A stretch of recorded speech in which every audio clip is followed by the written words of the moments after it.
Joining us is Miri, who is a senior fellow at the International Institute for Counterterrorism. She also previously served in the Israeli intelligence community. And Miri, I kind of scoffed at that introduction there, that the Security Council is still discussing this ceasefire, because I don't know what clout or authority they have at this point, given that the president has trumped them literally by announcing this 10-day ceasefire. So what does this mean for Israel? How is this being perceived internally?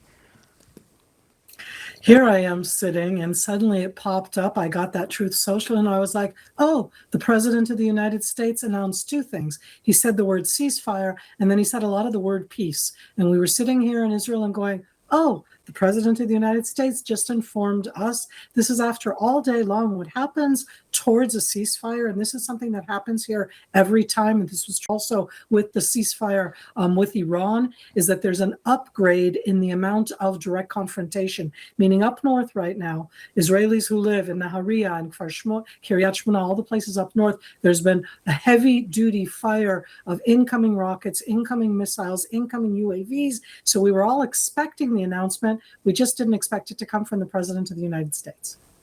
That's such an important point. And just in terms of, this is really where the real work begins, right? You've got the ceasefire now, it's a temporary one. I'm just curious for you, what are the most important things that need to happen over the next 10 days? Because as I was mentioning to our previous guest, Israel's number one concern is security, especially, generally, but especially as it pertains to Hezbollah at its northern border. And I think a lot of people are going to be concerned that this temporary pause, even though it is a short one, is just going to allow Hezbollah time to sort of reposition and regroup, rearm, that kind of thing. And so give us your take on what needs to happen over the next 10 days, Miri.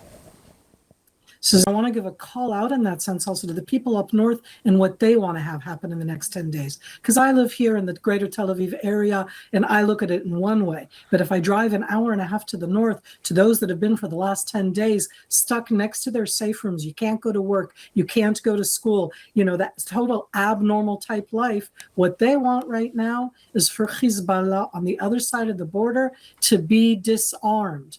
And our challenge is that we in Israel, and that's why there's such broad support. We're not warmongers. We're trying to find a way to disarm Hezbollah, that terror army that's been so heavily armed by the Islamic regime of Iran. So who right now in these 10 days is going to make sure that they don't rearm, that they don't bring more weapons down south, that they don't take from the weapons that are up north that Israel has not been attacking inside Lebanon, come down closer to the border, to make sure that those terror army that have been there the whole time and their confrontations all the time will not continue to rebuild themselves. For Israel, that's the main issue. And in this sense, it's that big question where I said the fist. And that's where, if we sound warmonger, we don't mean to be. But we're all very excited and have been for this last week about the possibility of it being a fist together with a hand, meaning it isn't just about hitting Hezbollah. We would love to see the continuation of open, direct talks with Lebanon. That for us is something as a dream. We border Lebanon, a 138-kilometer border. Let's have peace. But that means somebody has to disarm Hezbollah. So, Miri, does that suggest that perhaps, and I know you've reiterated how much you ultimately want peace, you also want security. Is it your view, do you think that the Security Cabinet, if they actually were able to determine whether there would be a ceasefire in place tonight or not, should there be?